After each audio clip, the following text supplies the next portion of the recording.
Afternoon, candid chat. Quick one today. I'm running around. I'm helping a friend of mine move a mobility scooter. Talking about old men with major problems. Huw Edwards. Huwge Problem or Huwge Distraction? Firstly, this is the end of the BBC, isn't it? Because this has happened too many times now. So it has to be the end of the BBC. Secondly, all of the apologists that have jumped out and said, oh, you know, he's a fantastic broadcaster. He's quite clearly done something very, very wrong, the details of which I'm sure will emerge in the coming weeks. But there's some bigger issues here as well. I just caught up with listening to some Talk TV, who was saying he's checked himself into, Huw Edwards' Huwge Problem has checked himself into a mental hospital and we should all lay off him. Well, when I was in, I think it was year 4 at school, I did a really bad thing. I had a plastic spider and I chased a kid who had pretty severe arachnophobia. I did a bad thing. I feel bad about it to this day.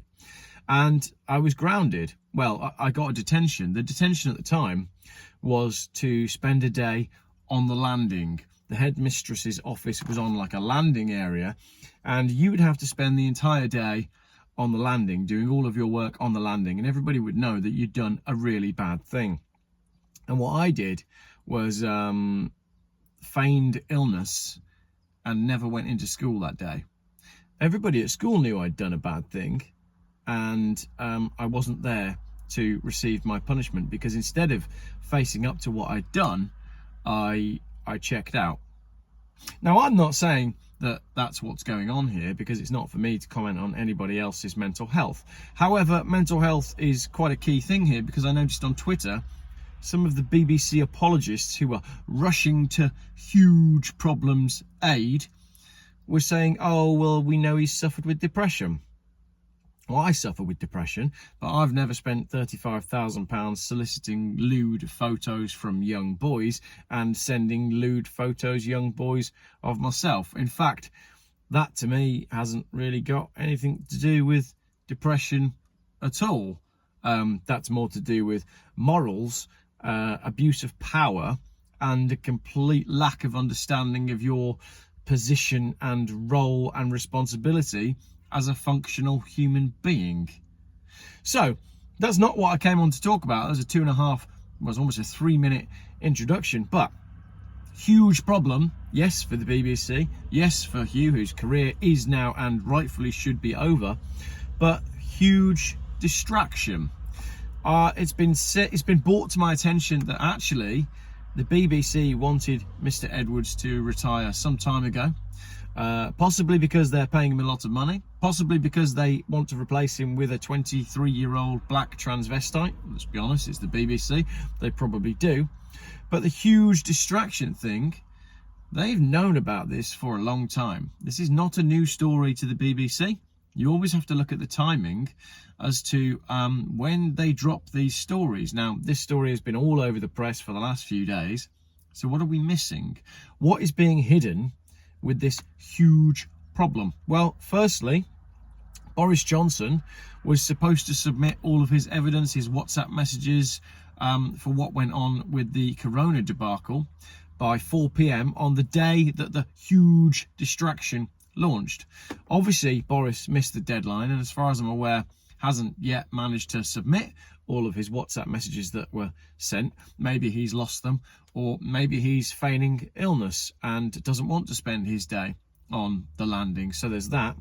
The other one, and this one, I'm going to talk about it quite sensitively because I think there's actually 2 other things that we're being distracted from here.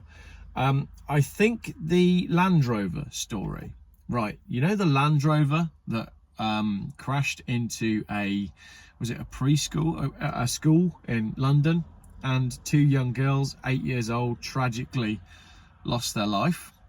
What's going on with this story? Something doesn't add up about this story. It should be all over the press, the investigation and everything. And I can't comment too much because I know that there's a lot that I don't know about this story, but it's been sent to me.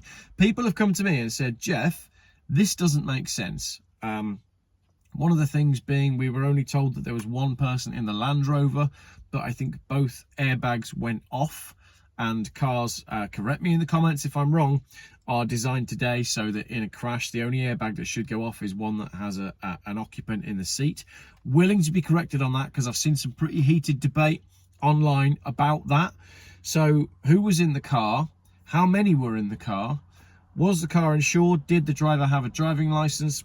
I've seen it said that it was someone who was, maybe they were still drunk from the night before. But perhaps the reason we're being distracted from this story is that the driver had a seizure, and perhaps that seizure was possibly induced by a medical intervention that they had that was quite recently rolled out as part of what Boris Johnson's been up to with all of his WhatsApp messages. So I don't know, and I don't want to cast judgment, but what I do want to do with all the subjects I want to discuss in this little candid video in front of a wildflower field is put it over to you in the comments. Give me your thoughts. Are you having the same sort of thoughts on these things? Am I way off the mark? Am I wrong? Give me your ideas. The other one, so the Land Rover crash doesn't add up. The Huw Edwards story, it's too big for what it is. There's something being hidden. Boris hasn't released his documents.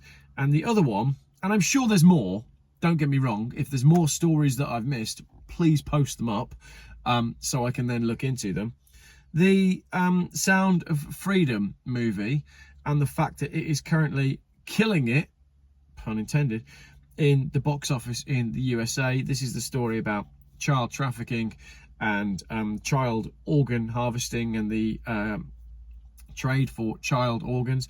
I've not seen the film. It's a film that I will 100% struggle to watch. One of the things that I go down a lot of rabbit holes with, the various theories that are on, and the ones I really struggle with involve young children. Obviously, I'm a dad. I'm sensitive, and I've got young children. But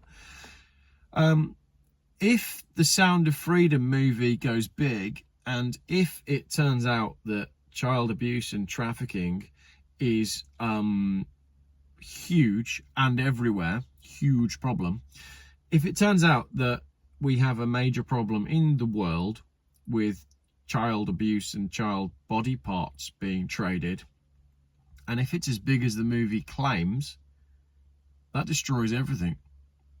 Because if normal people, normies, wake up and realise what's going on in the world around them, and they realise that the banks that they use and the big corporations that they trust are all in one way or another, if not directly implicated, but perhaps have staff members who are directly implicated, then everything collapses. The whole lot. Everything. And that's quite a big deal. So, what do you think? There was a few things to digest in that video. Huw Edwards, Huwge Problem, Huwge Distraction. Boris didn't submit his homework. The Land Rover crash doesn't add up, and the Sound of Freedom breaking the box office in America is potentially a big deal. What else is going on? You tell me. I don't know on that one, but I'm going to put this video out anyway. Now I'm off to hitch up the trailer again and move a mobility scooter. It's not for Joe Biden.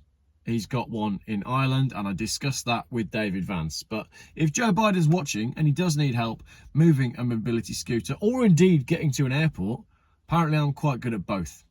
Thanks for watching, and I will really look forward to reading the comments on this video.